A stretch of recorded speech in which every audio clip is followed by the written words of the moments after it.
Hi everyone, and welcome back to the very last video in our Take 10 series.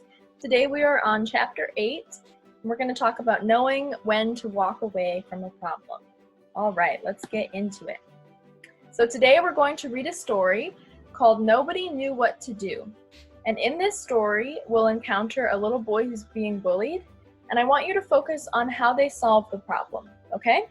So listen up as we read this story. Hello everyone! Today, I'm going to read you a book called Nobody Knew What to Do. A story about bullying. Nobody likes to think about it, even though we know it is not okay to hurt a person with words or things, or with the way we behave. So when some kids in my class started picking on Ray, when the teachers were busy and just couldn't see, nobody knew what to do. I could not find a way to tell them to stop, so I squeezed my eyes shut, closed my mouth very tight, cupped my hands to my ears, and hoped the mean words would fade away. Ray was trying hard to be brave. I hoped he could keep going until he fit in. The next recess, we bunched together. Nobody said, "I feel safer this way." We just waited, except Ray. The bullies yanked him out of our group. They used words and fists to make us all so afraid that nobody, not one of us, would ever say, "This is not okay." Next morning, Ray didn't come to school. At recess, the ones who bullied started cheering because Ray wasn't around. I didn't mean to, but I heard bad things they were planning to do when Ray came back to school. That's when I knew I had to do something. I walked quietly to my teacher because she listened.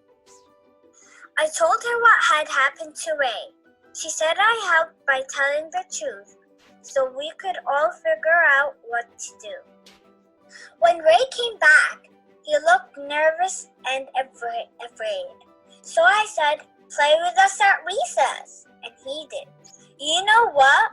When the kids who bullied came around, so did my teacher. So did my principal. And she called the parents of everyone who had been mean to Ray. Nobody bullied that day. We won't let it happen. The end. I hope you enjoyed the story, everyone. All right, so in this story, I have a couple questions for you. My first question is, if you squeeze your eyes shut, close your mouth very tight, and cup your hands over your ears, do you think that the mean words you hear will go away? That's what the character in the book did. I want you to give me a thumbs up if yes, you think that'll make all the mean words go away, or thumbs down, no, it won't.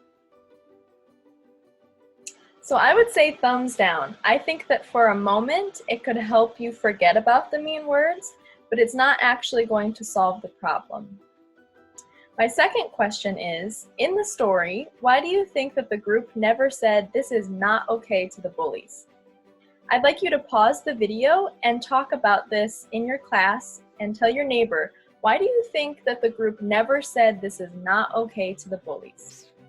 And when you're done talking, you can unpause the video. All right, so now that you've finished sharing your answers, I hope that you can understand that the group probably never stood up to the bullies because they themselves were afraid of being bullied, right?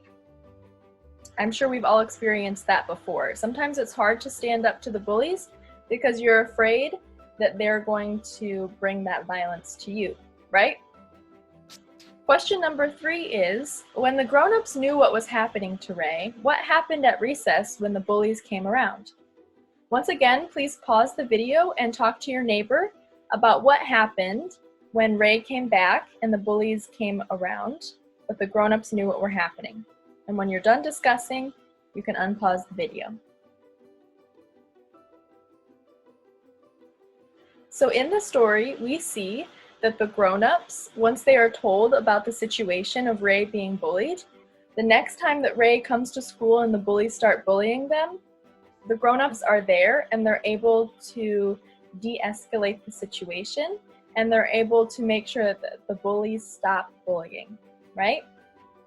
And the last question is, do you think that grown-ups play an important role in bringing an end to bullying? Once again, please pause the video and discuss this with your partner, and when you're done, unpause the video. So I think what we can learn from this story is that grown-ups can play a very important role in bringing an end to bullying. All right.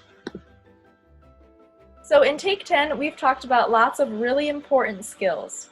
We've talked about understanding what conflict is, understanding what violence is, learning how to understand our emotions, express our emotions to someone that we may have conflict with, learn how to see things from other people's perspectives or their point of view.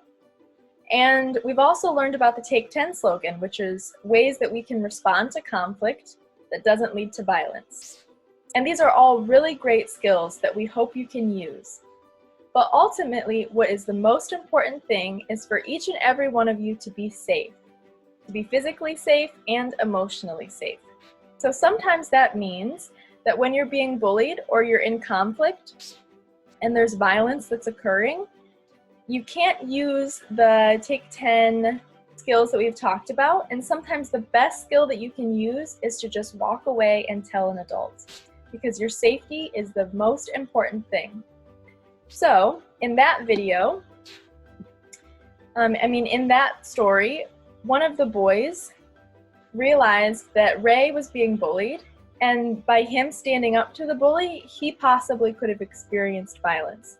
So his solution to it was to walk away from the situation and tell a grown-up. And that worked because the grown-ups were there, the teacher and the principal were there to help Ray not be bullied anymore and to punish the bullies that were on the playground. Okay? So it's important to recognize that as much as the Take 10 skills are super important and can really help you not have conflict, it's also important to recognize that sometimes if things are being very violent, if you're in a space where violence is just getting worse and worse, the best thing you could do is probably just remove yourself and find a trusted adult that you could talk to about it, okay? So sometimes if you don't walk away from the conflict, it can escalate into something that you have no control over. And that means that you could get hurt or you can get in trouble, and we don't want those things, okay?